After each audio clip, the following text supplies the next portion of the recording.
With the latest agriculture news from across the state and nation, it's time for the AgNet News Hour from AgNet West. Here's your host, Sabrina Halvorson. Good morning, and thank you for joining us this morning on the AgNet News Hour.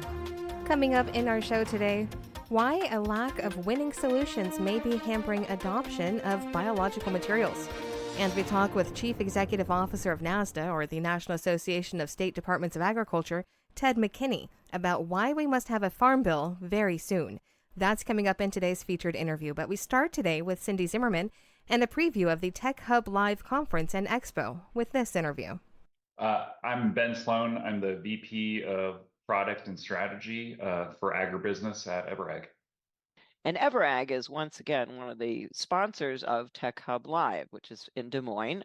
And why has EverAg been a sponsor consistently here for Tech Hub Live? This is the fourth Tech Hub Live and the third one here in Des Moines. I think the big opportunity, in addition to the great attendance that we continue to see, is there's a lot of tactical and practical ideas and discussions and talks and conversations that drive just a really great synergy and energy that comes from the conference. Well, what is new right now with EverAg? Because you have gone through some changes over the last 4 years. Yep. So, we formerly of EFC Systems got to join this EverAg group a couple of years ago. And as part of that, it's been fantastic to be part of this larger organization, the additional resources that a larger organization brings, and also opportunities to work and connect across the agribusiness supply chain. So we have efforts in the dairy and livestock space. We have efforts in the financial services and risk management space. And then we really work in the agribusiness space. And there's a clear synergy and connection between all of those three avenues, or legs of the stool, as we often call it, in servicing a grower in the United States. And so independent of what suite you're working with, we're looking and excited about the additional future opportunities of the synergies that those businesses bring to really bring that holistic view of that relationship with the grower to our ag service provider customers. Well, Tech Hub Live has also grown over the last 4 years and changes. And you've looked at the schedule coming up, the agenda. What are some of the things that are really exciting you about the conference?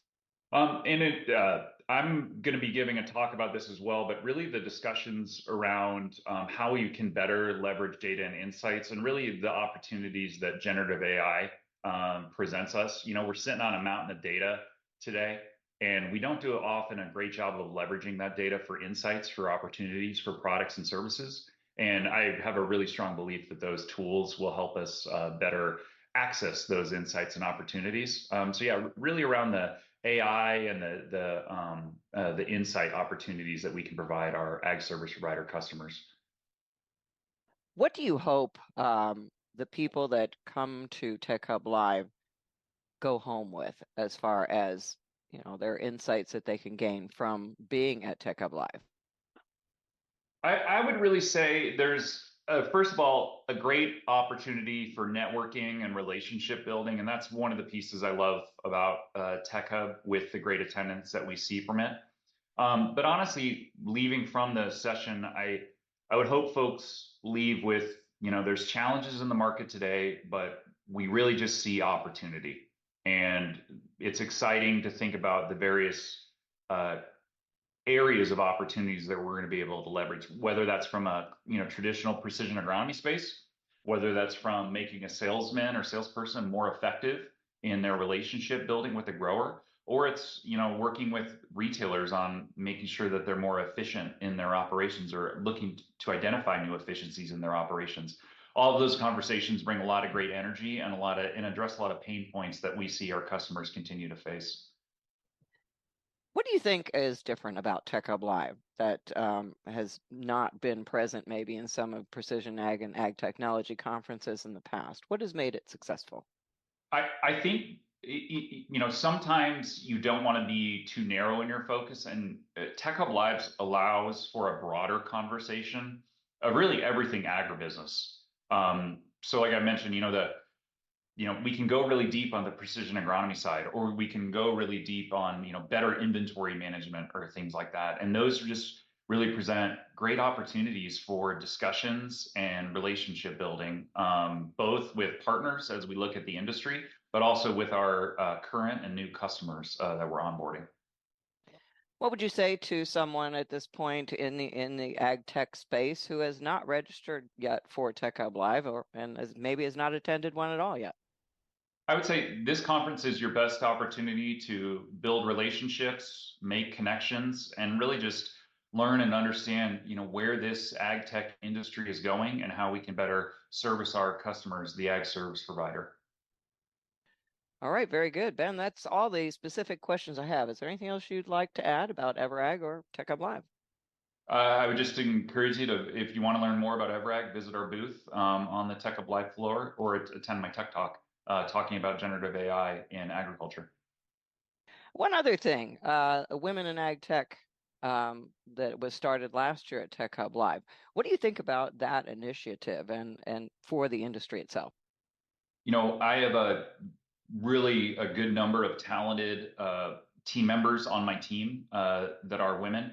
And I encourage them to attend that session because, again, it's another opportunity to build relationships, talk through potentially some of the same challenges folks are facing, what new opportunities are. And it's just a really great opportunity to connect with your counterparts in a different environment. So I encourage anyone to attend that session because I've only heard great things coming out of them. All right, excellent. Well, we'll look forward to seeing you there, Ben. You're listening to the AgNet News Hour. I'm Sabrina Halvorson.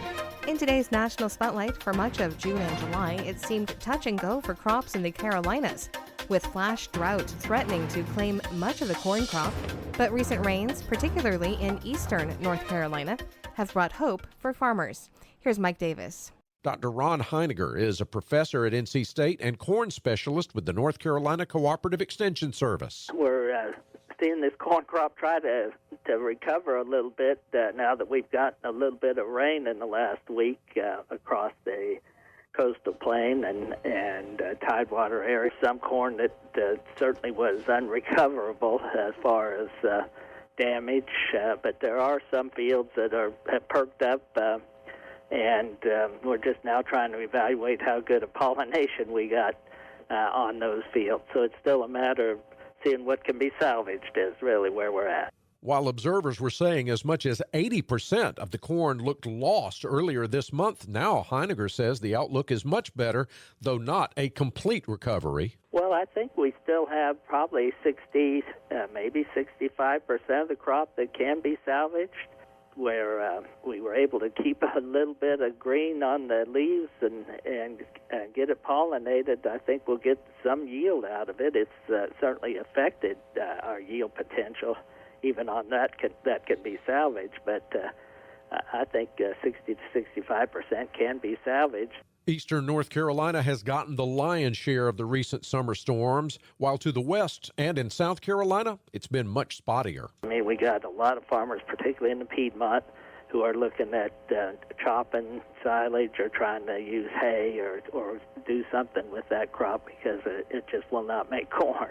Heiniger adds it's too late to consider replanting at this point, so farmers have to play the hand they've been dealt. By the time it gets in the grain fill, you got cool days, it's going to take a long time to try to fill that grain, and it's going to get some frost damage and harvest difficulties that make it almost impossible really to grow a corn crop this late. Heiniger says the flash drought has been called a once-in-a-lifetime event, and they certainly hope that is the case. Dr. Ron Heiniger, professor at NC State and corn specialist with North Carolina Cooperative Extension, and I'm Mike Davis. Meanwhile, a cold front parked along the nation's southeast quadrant is providing much-needed rain to previously parched crops in the region. Rod Bain has more. A July cold front has now parked in an area stretching from the mid-Atlantic coast to as far west as Texas. And there we expect it to remain for the next several days. That remains a focus for showers and thunderstorms. Everything along and south of that front has been wide open for warm, humid conditions and frequent showers. However, USDA meteorologist Brad Rippey admits some areas within the front have seen too much moisture. But for the southeast, which had been dealing with rapidly developing drought and declining crop conditions and pasture conditions for several weeks. That has effectively arrested that drought development and turned things around. Unfortunately, for some of the earlier maturing southeastern crops like corn, some of that moisture, that improvement has come a little bit too late. However, for crops from cotton to peanuts and pastures in the southeast, this is coming at a good time to help revive those crops and pastures, and things are starting to turn around. I'm Rod Bain reporting for the U.S. Department of Agriculture in Washington, D.C. That's today's National Spotlight. Now here's David Geiger with the Livestock Report. The latest cattle on feed report released by the U.S. Department of Agriculture shows higher numbers than pre-report expectations. Dr. Lee Schultz, Iowa State University professor and extension economist, says marketings were lower than expected, but the surprise was in the placements, down 6.8%, a lot lighter than projected. Keep in mind that June is typically not a large placement month, and that really does align with what we're seeing of tightening cattle supplies out there in the countryside. Still, the July 1st cattle inventory report typically is what economists would use to see if the herd is rebuilding. But many listeners may remember the USDA did cancel that report for this year. It has been canceled in years prior. This was a budgetary decision by USDA. And so with that report, we would have gotten the heifers held for beef cow replacement and the beef cow numbers. Without the report, Schultz looks to cattle on feed quarterly reports to calculate those numbers. In the latest one, he takes heifers and steers on feed, then compares it to other periods of rebuilding. If you look back to 2013, 14, and into 15, that number of heifers on feed got down to roughly 32% at its lowest level. Why that's important is we look at where that statistic is at today, it's just under 40%. And so that is indication that we're continuing to send those heifers to the feedlot as opposed to retain them to add to the breeding herd. Taking in economics, Schultz says there are strong feeder cattle prices supporting heifers going into the feedlots. For the short term, that's helped mitigate any impacts or larger impacts on fed cattle supplies and beef production.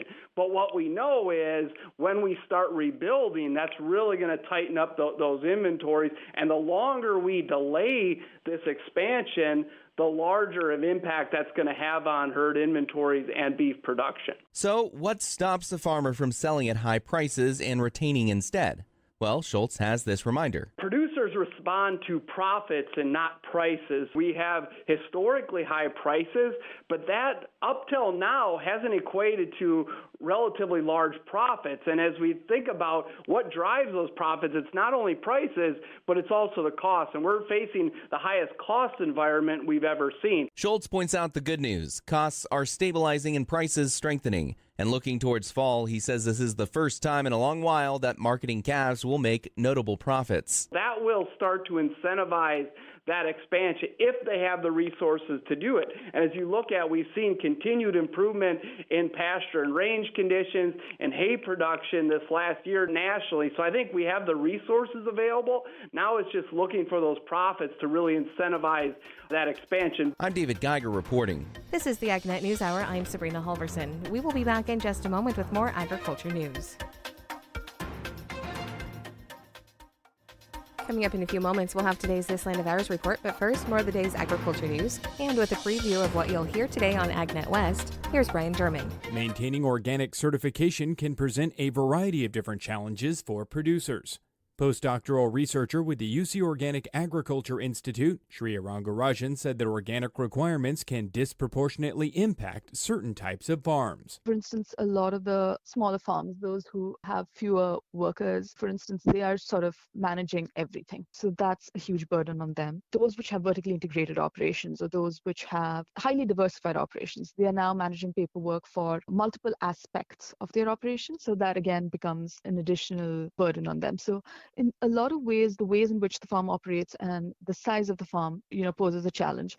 I think a lot of smaller growers are also finding the certification to be expensive, and just the sheer amount of paperwork that's required to maintain organic integrity is proving to be a challenge. A group of agricultural spray drone distributors are pushing back against proposed legislation that would ban drones made by Chinese companies. A grassroots coalition said to represent approximately 80% of the ag spray drone market in the U.S. says that while legislation like H.R. 2864 intends to address security concerns, it overlooks the significant impact on the agricultural industry.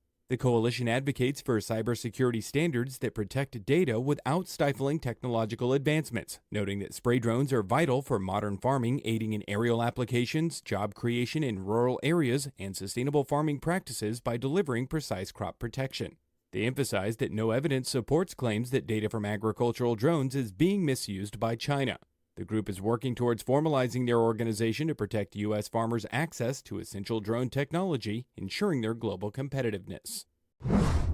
The U.S. Environmental Protection Agency has announced additional steps it will be taking, intended to offer protection from pesticide exposure more quickly. The EPA will now evaluate the risk of pesticide drift earlier in the approval process for new pesticides and new uses of existing pesticides. This change aims to implement protections 15 years sooner than before. By assessing drift risks during the initial approval, the EPA hopes to ensure safety measures are in place from the start. EPA will use these assessments to determine specific safety guidelines such as buffer zones and droplet sizes to minimize drift. The updated process applies to new active ingredients, new uses, amended uses, and pending registrations. The goal is to ensure consistent safety standards for both new and existing pesticides. There are some obstacles for wider adoption of biological materials. At last month's Biological Summit in Salinas, President and CEO of Wolf Farming and Processing, Stuart Wolf, said there's some potential in biologicals, but there's still some challenges that need to be overcome. I think we're all realists that, we're going to be losing some of these materials. So having options is great, but we've got to make sure that these options are viable, that they're efficacious, that it's not going to be increasing our costs or putting additional burdens like on the smaller growers. And so there's some challenges here. I heard a lot of the regulators talking about trying to figure out how they can streamline the approval process and what have you for these materials. And because we need them, I think that's a great thing. I was put off a little bit, or it really caused me to think about this. One thing about California farmers, I think if something works, word spreads and they adapt, pretty quick. And a lot of people here acknowledge like the spirit of adaptation and innovation and everything in California. And yet there was a slide that said about 50% of growers really have no working knowledge of biologicals and their benefit. And I would think that in part is because there has not been really enough like winning solutions, because if they're working and growers see benefits, it usually spreads. A plasticulture field day titled Enhancing Plasticulture Sustainability will be taking place in Moss Landing next week. Organized by the California Marine Sanctuary Foundation, the field day will take place on Tuesday, July 30th at Satsuma Farms beginning at 8:30 in the morning. Some of the topics of discussion will include agricultural plastic recycling, plastic mulch alternatives such as soil biodegradable mulches, and the latest research on the impacts of plasticulture on soils. Attendees will see firsthand a commercial trial of soil biodegradable mulches and will also hear about mechanical mulch retrieval and the dry wash processing line that makes mulch recycling possible. Regen Monterey will also be providing insight about local opportunities to recycle drip tape and hoop house plastics. More information about the field day is available on the upcoming events page at agnetwest.com. I'm Brian German for AgNet West Radio Network. There's been even more wildfire activity in the West this year, but why? That's coming up on This Land of Ours. Several areas of the West have experienced an increase in wildfires over the month of July. USDA meteorologist Brad Rippey discusses some of the reasons why. We're coming off 2 rather wet years in the western United States. Really wet 2 years ago, moderately wet last winter, but that doesn't mean that the region is immune from wildfires. And in fact, sometimes during these wet winters, we get a proliferation of growth of grasses in the spring and also some revival of some of the brush and some of the lighter fuels that can be sparks for active wildfires later in the year. And of course, with the hot weather this summer, record-setting heat wave back in early July, for example, that has cured a lot of those fine fuels. And so when there's any type of ignition or spark, that can include lightning or human causes such as abandoned campfires, then you can have very rapidly spreading wildfires. Welcome back to the AgNet News Hour. This segment is brought to you by Live Earth Products. To get to know a little more about Live Earth Products, we're talking on the phone today with Vice President Russell Taylor. For the Conservationist of the Year, what goals would you like to see occur this year? So this is continuing work as the Certified Crop Advisor Conservationist of the Year. They're looking for certified crop advisors who are trying to aid farmers in getting information or conservation practices. One thing we've identified that is keeping farmers from getting conservation practices is actually just information and products. The current federal regulations actually were written in the 1950s. And at that time, those rules were only restricting fertilizers and pesticides. They didn't put into account other developing technologies such as plant biostimulants and some of these newer technologies we're using in agriculture. And so for 2024, our goal is to really help change the laws that are impacting biostimulant regulation to allow them to be used and treated as a fertilizer, not as a pesticide. So what does that process look like to go through that and get that change to be where it needs to be? Well, actually, there's a very long on-ramp. We've been working on this since 2014, and the bricks that we've laid on this path are now hopefully being included in the Farm Bill. So more than anything now, it's just supporting the work we've already done, trying to get legislators aware of the problem and hopefully enact those rules. There's an act right now by California regulators. It's called the Plant Biostimulant Act. And so the best thing that farmers can do is call up and say, hey, we support this language. This is going to give us more tools to enact those conservation practices and have more products available to us. To get to know more about Live Earth Products, you can visit them online at liveearth.com. That is spelled LIVEARTH.com. This summer is the inauguration of a new program designed to help parents make sure their children get the nutrition they need when school is not in session. Gary Crawford has more. It's summertime, summertime, summertime, summertime. Yes, it is. It's summertime, a time when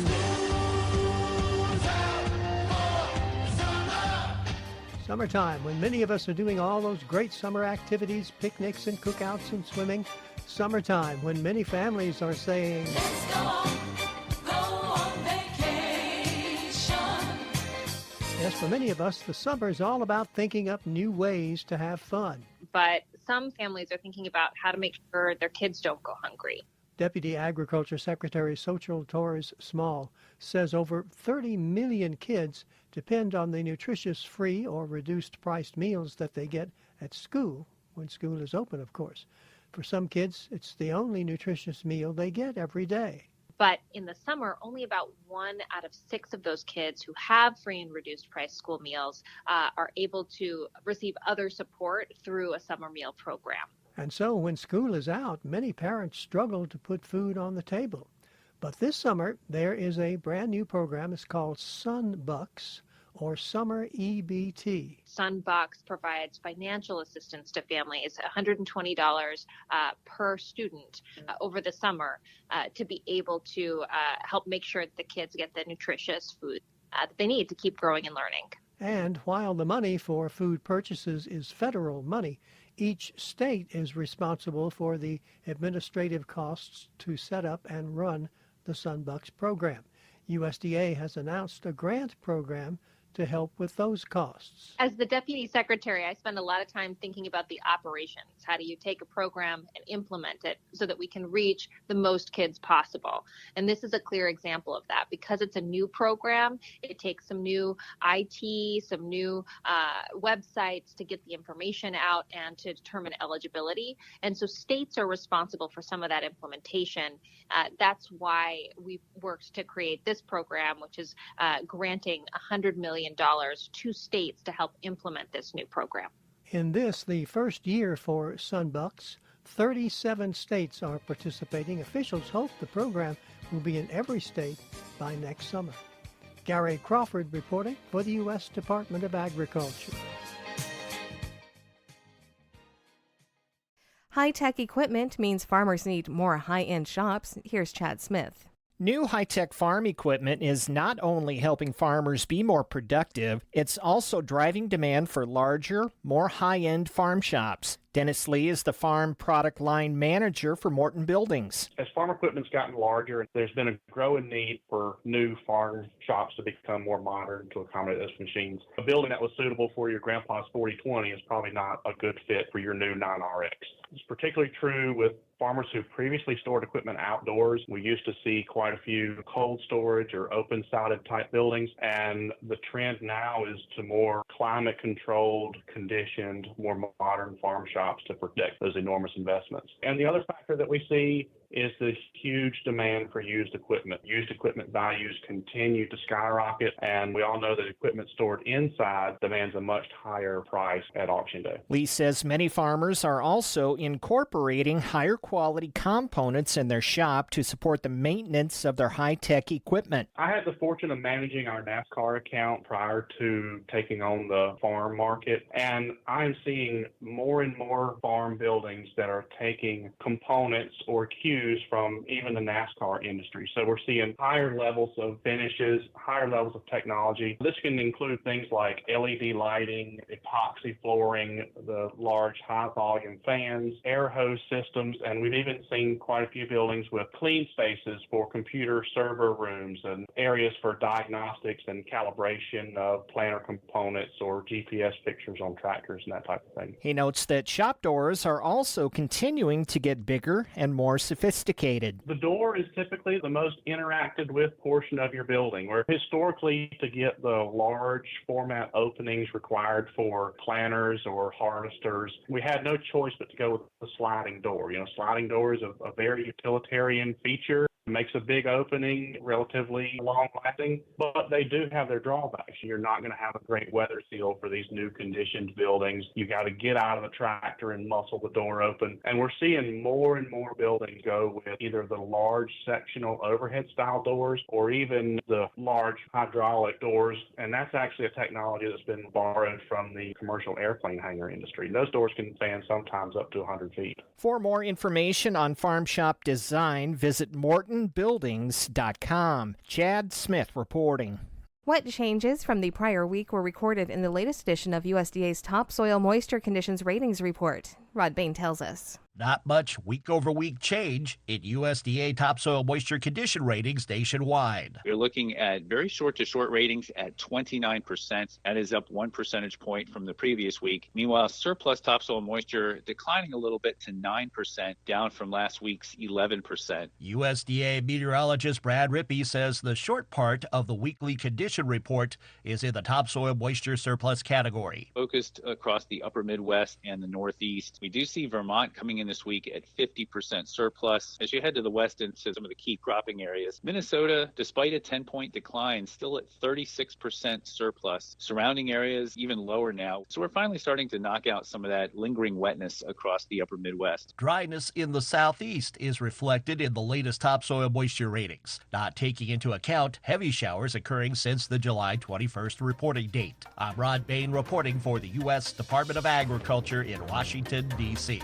This is the AgNet News Hour. We will be back in just a moment with more agriculture news. Welcome back to the AgNet News Hour. For today's featured interview, I'm speaking with Ted McKinney, the Chief Executive Officer of the National Association of State Departments of Agriculture. We're talking about the need for a farm bill. Here's the interview. And NASDA was one of the about 500 agriculture organizations that recently signed on to a letter asking for lawmakers to get us a farm bill. Tell me, why was it important for NASDA to be part of this group?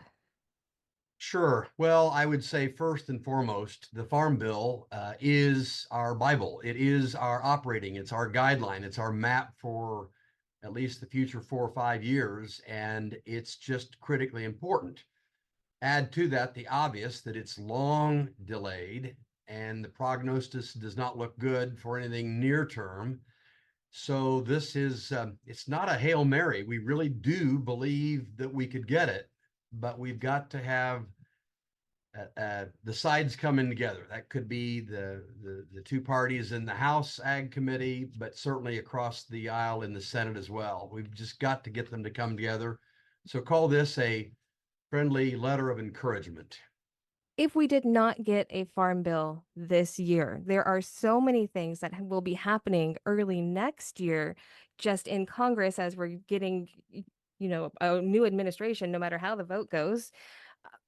How could that hold up the Farm Bill even more?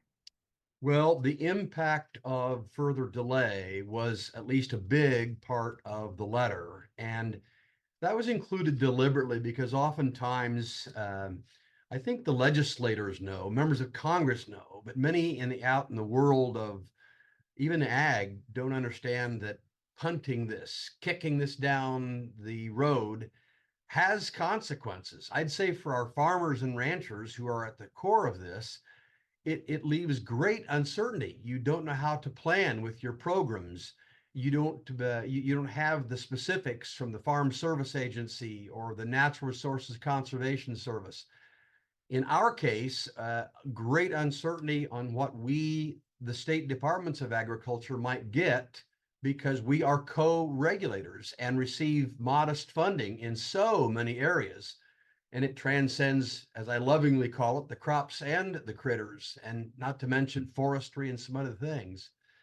So there is a consequence. I would add, having been inside USDA when this happened once before, many people don't know that the good people of the agencies of the government, in this case USDA, cannot plan. They are disallowed legally from planning any point beyond the point where they have funding. Well, we have funding up through including September, I believe. But after that, they're not allowed to plan. Well, what kind of a business is that when you are disallowed from planning for the future? So for many, many reasons, uncertainty across the board, inside and outside of government, and for other reasons, we just got to get this done. We got to get it done. Yeah, and as you pointed out, I believe we do have until September for many of our programs with the current extension. Now, we're speaking here at the end of July. September is coming up pretty quickly. What happens if we don't have a farm bill by then? Well, the can gets kicked down the road. Uncertainty grows. You suck funds from areas that you don't have them. You make bets on speculation, what might or might not come. And this is a wild, crazy time, particularly in the year of a presidential election where you could see a wholesale change, in how things operate and what funding goes in. There could be clawbacks, for example, because there has been so much money spent in these last many, many years. And I can go beyond just this administration. It just leaves such uncertainty at a time when we're looking at depressed prices. The forecasts on farm income are not good for the current and the future year, which adds even more to that need for uncertainty. So, time is not on our side. History would suggest that when you go this late, it doesn't happen. There's enough of us crazy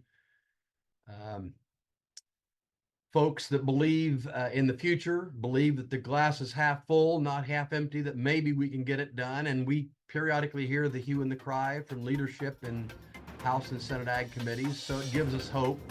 But gosh, the prognosis is not good. You're listening to the AgNet News Hour. I'm Sabrina Halvorson, and I'm talking today with Ted McKinney, Chief Executive Officer of the National Association of State Departments of Agriculture. It's been such a divided, everything has been so divided lately and in the last few years. Do you have much hope of pulling everybody together in the next 6 weeks and getting this done?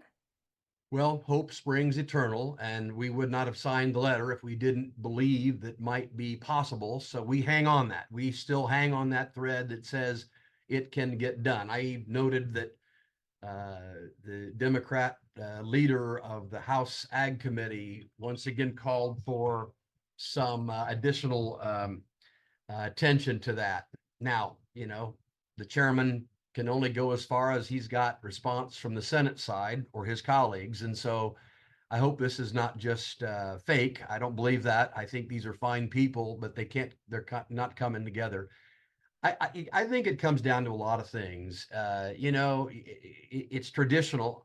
And by the way, I think just about maybe everybody on that letter will still agree that we must keep farm programs and the nutrition programs together in the same bill. Some call it a holy alliance, some call it an unholy alliance. And notwithstanding it delivers its frustrations every time a farm bill comes around, I think we are better off working this together. I hear from both sides. On one side, I hear that, my goodness, we ramped those nutrition spending programs up magnanimously during COVID. Well, we're out of COVID. Should they come down a little bit? I can understand and empathize with that. And at the same time, I hear that there is a real need for food out there. Well, gosh, nobody more than farmers and ranchers and the ag community wants to make sure people are fed. But the two have got to come together. And at least right now, it seems like the farm programs are being the one at the pinch point, because they're the ones that have to plan without certainty, whereas there's a little more certainty with the nutrition bills. So if it's a holy alliance or an unholy alliance, let's hope that it can come together. Maybe everybody should sit down and pray together and make it a holy alliance and get a result. What do you think? I think at this point, like I said, there was about 500 organizations on this letter. I didn't count it. That's an awful lot. But was it pretty easy to bring everybody together in the ag organizations to say, hey, let's get this done? Well, easy in the sense that everybody is on board with it. But no, it takes a lot of shoe leather work or phone calls or emails to get people to sign on. So it's not an easy thing to do, particularly. I suspect there have been letters with this many signatures before, but it is rare. It is rare. So this is an indication, because of the breadth and depth of the commodities and critters. And again, I say that lovingly and respectfully. And then the reach down into not only state organizations, but even some local organizations represents a superhuman effort by all of the people on board. We did our part, and there were others that were championing it as well. So it is quite a significant letter. It should not be understated or passed by easily at all. Yeah, and I also noticed that these groups kind of run the gamut on different political spectrums, different commodity groups, different crops. We had a lot of specialty crops in there as well. It was a very broad representation of the agriculture industry here in the nation saying we need this. Yes, Sabrina, that is absolutely correct. You get, I mean, we know them, and we know some of them lean, most of them are centerish, but they lean left or they lean right now and then. No, this is a nonpartisan. This is a bipartisan letter that is hoping from everybody affected that we can get this farm bill done. Because the beauty is that ag in this town of DC really gets along better than just about anybody else. You can see somebody else duking it out, but it's usually ag and food, I'll say them both together, that gets things done. And when it's finally done, everybody will close ranks and give each other a hug and be happy again. But doggone it, we've got to have a breakthrough somewhere. We'd love to see some more specifics from the Senate right now. The House laid out a plan. Okay, you can like or dislike that, but we'd love to see more specifics. And then I think we've got the opportunity to get that done. So who knows where this will go, but we're certainly hopeful that our friends, and I mean friends on both sides and both chambers, can deliver this for the farmers, the ranchers, and all the people who need it in nutrition as well. You had the opportunity to speak with, every farmer face to face. What message would you want them to know?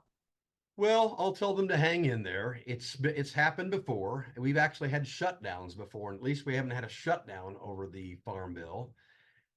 So hope springs eternal. I would also say, as a lover of history, tension and divisiveness has been with us since the days of our second vice president, John Adams, when, of all people, Tom Jefferson was undermining him, among things. So there's been divisiveness all along. Democracy can be messy, but it certainly makes sure that the grassroots have their say. And that's why we want to return to the grassroots with so many organizations represented on this letter. So it will happen. It will happen. And as far as speculation, I think there will be a farm bill. We will have many of these programs. It'll be more nuanced. It's tough to know whether you go to ARC or or PLC on your programs. It's going to be difficult to know how much rescue you might have for floods and all that. But I think it will be there. And I mean, I don't want to use the word patience. They've been patient for a long, long time, but it's going to have to require that before we get there. But it will happen. It will happen. All right. Anything that I missed or any other comments that you'd like to make? No. I'll just remind you that keeping these two elements together is a good thing, even though times like this might suggest otherwise. And again, maybe we should look for or hope for those warm hugs when it's all done, because it will happen, and it just can't come soon enough. We hope the letter does some good. That's today's top agriculture news. I'm Sabrina Halvorson. Thank you for sharing your morning with us. To get more information on the topics you heard today, visit AgNet West online at agnetwest.com. You can also stay connected by following us on our social media at AgNet West on Facebook, Instagram, and Twitter. You can also find our broadcast team of Brian German and Sabrina Halvorson on Facebook and Twitter. Thank you for listening to the AgNet News Hour from AgNet West. AgNet West Radio Network, your primary choice for agriculture news.